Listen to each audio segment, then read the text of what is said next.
ದ್ವಾರಕಾ ನಗರ ನೀರಿನ ಅಡಿಯಲ್ಲಿ ಇದ್ದು ಇದರ ಸುತ್ತ ಸಾಕಷ್ಟು ಆಸಕ್ತಿದಾಯಕ ಮಾಹಿತಿ ಮತ್ತು ಕಥೆಗಳಿವೆ. ಇದೊಂದು ಸ್ವರ್ಗದಂತಿರುವ ನಗರವಾಗಿತ್ತು. ಭಗವಾನ್ ಶ್ರೀಕೃಷ್ಣ ಅಲ್ಲಿ ನೆಲೆಸಿದ್ದ ಎನ್ನುವುದಕ್ಕೆ ಸಾಕ್ಷಿಯಾಗಿದೆ.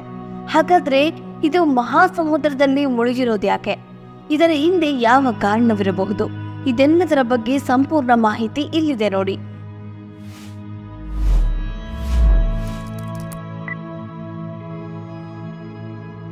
ನೀವಿನ್ನೂ ನಮ್ಮ ಚಾನೆಲ್ನ ಸಬ್ಸ್ಕ್ರೈಬ್ ಮಾಡಿಲ್ಲ ಅಂದ್ರೆ ಈಗಲೇ ಮಾಡ್ಕೊಳ್ಳಿ.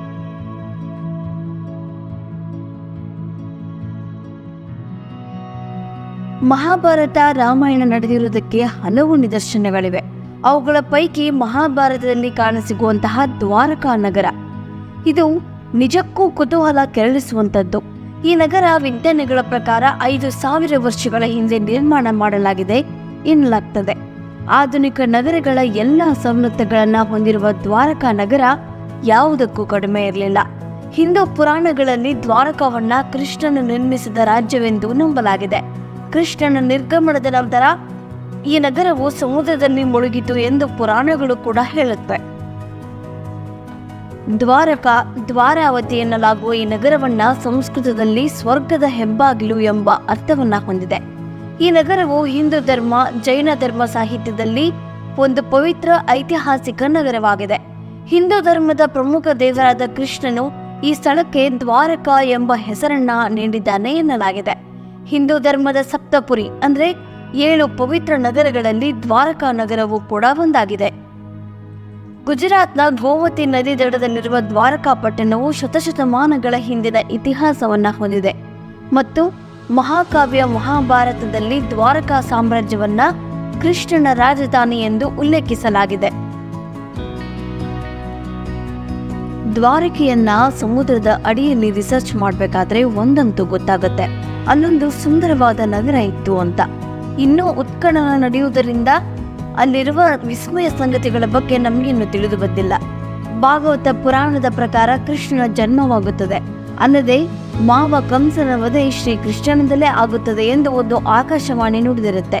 ಕಂಸನ ವಧೆ ಆದ ನಂತರ ಅವರ ಶಿಷ್ಯರು ದ್ವೇಷದ ಸುಳಿಯಲ್ಲಿ ಬೀಳ್ತಾರೆ. ಅದರಲ್ಲೂ ಕಂಸನ ಮಾವನಾದ ಜರಾಸಂಧ ಮಥುರೆಯ ಮೇಲೆ ನಿರಂತರವಾಗಿ ದಾಳಿ ಮಾಡ್ತಾನೆ ಇರ್ತಾರೆ.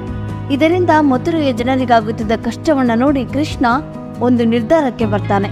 ಅದೇನೆಂದ್ರೆ ಕೃಷ್ಣ ತನ್ನ ಎಲ್ಲ ಜನರನ್ನ ಕರೆದುಕೊಂಡು ದ್ವಾರಕಾ ನಗರದಲ್ಲಿ ಬಂದು ನಿಲ್ಲಿಸ್ತಾರೆ. ಇಲ್ಲಿ ಇನ್ನೊಂದು ವಿಶೇಷ ಇದೆ. ಈ ದ್ವಾರಕಾ ನಗರ ನಿರ್ಮಾಣಕ್ಕೆ ಸಮುದ್ರ ರಾಜನ ಅಪ್ಪಣೆಯನ್ನ ಪಡೆದು ಅತ್ಯಂತ ಸುಂದರವಾದ ನಗರ ನಿರ್ಮಿಸಲು ವಿಶ್ವಕರ್ಮ ವಹಿಸಿಕೊಳ್ತಾನೆ. ಆ ದ್ವಾರಕಾ ನಗರದ ಅಂದ ಚಂದಕ್ಕೆ ಮನಸೋಲಿಸವರೇ ಇಲ್ಲ. ಅಲ್ಲಿನ ಅರಮನೆಗಳು, ದೇವಾಲಯಗಳು, ಸಭಾಂಗಣಗಳು, ರಸ್ತೆಗಳು ಅಬ್ಬಬ್ಬಾ ನೋಡಲು ಇಂದ್ರಲೋಕವನ್ನೇ ಮೀರಿಸುವಂತಿತ್ತು. ಹಾಗಾದ್ರೆ ಈ ನಗರ ಸಮುದ್ರದಲ್ಲಿ ಮುಳುಗಲು ಏನು ಕಾರಣ ಅನ್ನೂ ಒಂದು ಅಚ್ಚರಿ ಇದೆ. ಕೃಷ್ಣ ಭೂಮಿಯ ಮೇಲಿನ ತನ್ನ ಕೆಲಸ ಮುಗಿಯುತ್ತಿದ್ದಂತೆ ಹಿಂದಿನ ಜನ್ಮದಲ್ಲಿ ವಾಲಿಗೆ ನೀಡಿದಂತಹ ವರದಂತೆ ಬೇಡನ ಬಾಣ ತಗುಲಿ ತನ್ನ ಅವತಾರವನ್ನ ಕೊನೆಗೊಳಿಸಿಕೊಳ್ತಾನೆ. ಇದಾದ ನಂತರದ ಸಮಯದಲ್ಲಿ ಯಾದವ ಕುಲದಲ್ಲಿ ಒಳಜಗಳ ಶುರುವಾಗಿ ಯಾದವ ವೀರರು ಇಲ್ಲವಾಗ್ತಾರೆ. ಇದೇ ಸಮಯದಲ್ಲಿ ದ್ವಾರಕೆಗೆ ಬಂದ ಅರ್ಜುನ ಅಲ್ಲಿರುವಂತಹ ಜನರು ಮಕ್ಕಳನ್ನ ಹಸ್ತಿನಾಪುರಕ್ಕೆ ಕರೆದುಕೊಂಡು ಬರ್ತಾನೆ. ಇದೆಲ್ಲ ನಡೆದ ಮೇಲೆ ಸಮುದ್ರ ರಾಜ ಮತ್ತೆ ತನ್ನ ಭೂಪ್ರದೇಶವನ್ನ ತನ್ನೊಳಗೆ ತೆಗೆದುಕೊಂಡು ಬಿಡ್ತಾನೆ.